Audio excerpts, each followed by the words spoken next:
ഈശോ കുരിശിൽ കിടന്നുകൊണ്ട് പറഞ്ഞ 7 തിരുവാക്യങ്ങൾ. ഒന്നാമത്തെ വാക്യം, ഈശോ പറഞ്ഞു, പിതാവേ, അവരോട് ക്ഷമിക്കണമേ, അവർ ചെയ്യുന്നത് എന്തെന്ന് അവർ അറിയുന്നില്ല. കുരിശിൽ കിടന്നുകൊണ്ട് ഈശോ അവന്റെ ക്ഷമ വെളിപ്പെടുത്തുകയാണ്. നീ ബലിയർപ്പിക്കാൻ പോകുമ്പോ ആർക്കെങ്കിലും നിന്നോട് വിദ്വേഷമുണ്ടെന്നിരിക്കെ ബലിവസ്തുക്കൾ അവിടെ വെച്ചിട്ട് പോയി രമ്യപ്പെടുക. അതേ കാര്യം ഈശോ കുരിശിൽ കിടന്നുകൊണ്ട് ചെയ്തു. അവനവന്റെ ബലി പൂർത്തിയാക്കാൻ തുടങ്ങുമ്പോൾ അവൻ തിരിച്ചറിഞ്ഞു, തൈ നിൽക്കുന്ന കുറെ പേർക്ക് അറിഞ്ഞോ അറിയാതെയോ തന്നോടൊരു അനിഷ്ടമുണ്ട്. ഈശോ എന്താ ചെയ്യുന്നത്? രമ്യപ്പെടുകയാണ്. പിതാവേ, അതുങ്ങളോട് ക്ഷമിക്കണമേ. രണ്ടാമത്തത്, സത്യമായി ഞാൻ നിന്നോട് പറയുന്നു, നീ ഇന്ന് എന്നോടുകൂടെ പർദീസായിലായിരിക്കും. ഈശോ കുരിശിൽ കിടന്നുകൊണ്ട് പർദീസായുടെ വാതിൽ മനുഷ്യകുലത്തിനായി തുറക്കുകയാണ്. മൂന്നാമത്തത്, അമ്മയോട് പറയുന്നു, സ്ത്രീയെ, ഇതാ നിന്റെ മകൻ. അനന്തരം അവൻ ആ ശിഷ്യനോട് പറഞ്ഞു, ഇതാ നിന്റെ അമ്മ. ഇപ്പൊ സ്ത്രീയെ, ഇതാ നിന്റെ മകൻ എന്ന് പറഞ്ഞ് ഈ ശിഷ്യഗണത്തെ, സഭയെ മറിയത്തിന് ഭരമേൽപ്പിക്കുന്നു.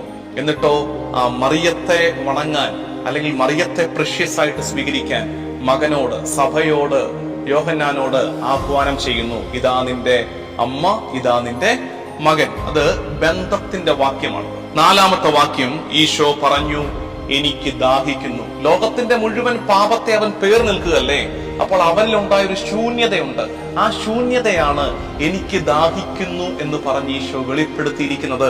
ആർക്കെങ്കിലും ദാഹിക്കുന്നെങ്കിൽ നിങ്ങൾ എന്റെ അടുത്ത് വന്ന് കുടിക്കട്ടെ എന്ന് പറഞ്ഞ ഉറവയ്ക്ക് ഇപ്പോൾ ദാഹിക്കുന്നു. കുരിശിൽ ഈശോ കടന്നുപോയ ദുരിതത്തെ ഏറ്റവും ഭംഗിയായിട്ട് അവതരിപ്പിച്ചിരിക്കുന്ന വാക്കാണ് എനിക്ക് ദാഹിക്കുന്നു.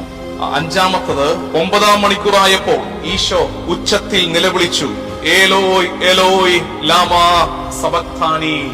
എന്റെ ദൈവമേ, എന്റെ ദൈവമേ, എന്തുകൊണ്ടെന്നെ ഉപേക്ഷിച്ചു? ഈശോയിലെ മനുഷ്യത്വം അതിന്റെ പൂർണ്ണതയിൽ വെളിപ്പെടുകയാണ് ഇവിടെ.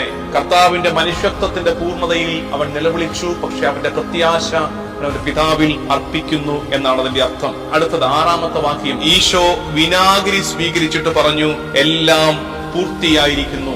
വചനം മണ്ണിലിറങ്ങിയാൽ തിരുഹിതം നിറവേറ്റാതെ തിരിച്ചു പോകില്ല. അതുകൊണ്ടാണ് കുരിശിൽ ഈശോ പറയുന്നത്, എല്ലാം പൂർത്തിയായിരിക്കുന്നു. 7-ാമത്തെ വാക്യം, പിതാവേ, അങ്ങയുടെ കരങ്ങളിൽ എന്റെ ആത്മാവിനെ സമർപ്പിക്കുന്നു. പിതാവിൽ നിന്ന് അകറ്റപ്പെട്ടതിന്റെ ദുരിതത്തിൽ, ക്ലേശത്തിൽ എനിക്ക് ദാഹിക്കുന്നുവെന്ന് നിലവിളിച്ച നിത്യജീവന്റെ ഉറവ ഇപ്പോൾ പിതാവുമായുള്ള കൂട്ടായ്മയിലേക്ക്, കമ്മ്യൂണിയനിലേക്ക് തിരിച്ചു വരുന്നു. പ്രിയമുള്ളവരെ, ഈ 7 വാക്യങ്ങൾ ആവർത്തിച്ച് വായിച്ച് ഈ പീഠാനുഭവ വെള്ളിയാഴ്ച തിരുമുമ്പാകെ ധ്യാനപൂർവ്വം ചെലവഴിക്കുക.